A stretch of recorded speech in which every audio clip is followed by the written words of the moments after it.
જવાન જય કિસાન વાલા ખેડૂત મિત્રો, તો આજે ફરી એકવાર આપણે ખેતરમાં આવી ગયા છીએ અને આજે આપણે આવી ગયા નરસિંહભાઈના ખેતરમાં. તો આ વખતે એમને ગવારની ખેતી કરેલી છે અને અત્યારે ગવારનો ભાવ માર્કેટમાં બહુ સારો છે.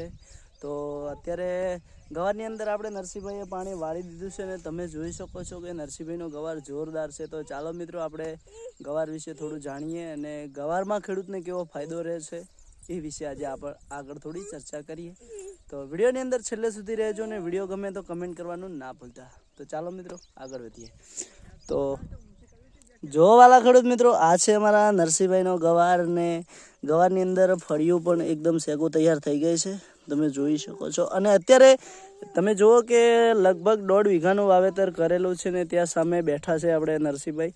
એ ગવારની ફળિયો પણ વેણે છે અને તેમાં એમને પાણી પણ વાળ્યું છે. તો જુઓ, ચાલો આપણે આગળ વધીએ. તો જો વાલા ખેડૂત મિત્રો, અહીંયા પાણી પણ ચાલુ છે. આ બાજુનો ભાગ પાઈ નાખ્યો છે, ઉફરી મકા પાણીમાં ચાલુ છે ઉફરા પાળિયામાં. અને આ બાજુ અમારે વિદ્યાબા ફરે છે, તમે જુઓ એ પણ ફળિયું બટી રહ્યા છે. તો વાલા ખેડૂત મિત્રો, જેથી આ જે ગવાર તમને અત્યારે જોવા મળે છે એ વેણીને આપણે નરસિંહભાઈ માર્કેટમાં જાય છે તો એમને સારા ભાવ મળે છે, એમને સારો ફાયદો રહે છે. અને એમનું કહેવું એવું છે કે આપણે એની અંદર વધારે કોઈ ખાતર નથી નાખ્યું, જે કે લિમિટથી નાખીએ છીએ. એવું નથી કે ઓર્ગોનિક ખેતી છે, નાખ્યું છે પણ લિમિટથી.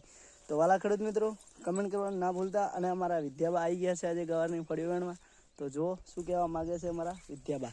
વિધુ ટાટા કરો, ટાટા. તો જુઓ મિત્રો, તારા હાથમાં શું છે? હા, ફળિયું. તો જુઓ મિત્રો, અમારે વિદ્યાબાએ ફળિયું વેણીએ. આ બાજુ જુઓ નરસિંહભાઈ ચારા વાળેરા છે અને એકદમ જોરદાર ગવારની ફળિયું થઈ ગઈ છે. તમારે પણ ખાવી હોય તો આવી જજો અમારા ખેતરમાં, કમેન્ટ કરવાનું ના ભૂલતા.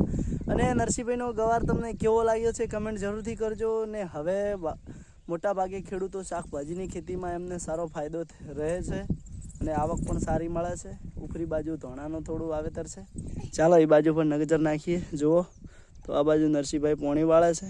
જય માતાજી, જય જવાન, જય કિસાન. વિડીયો ગમે તો કમેન્ટ જરૂર કરજો.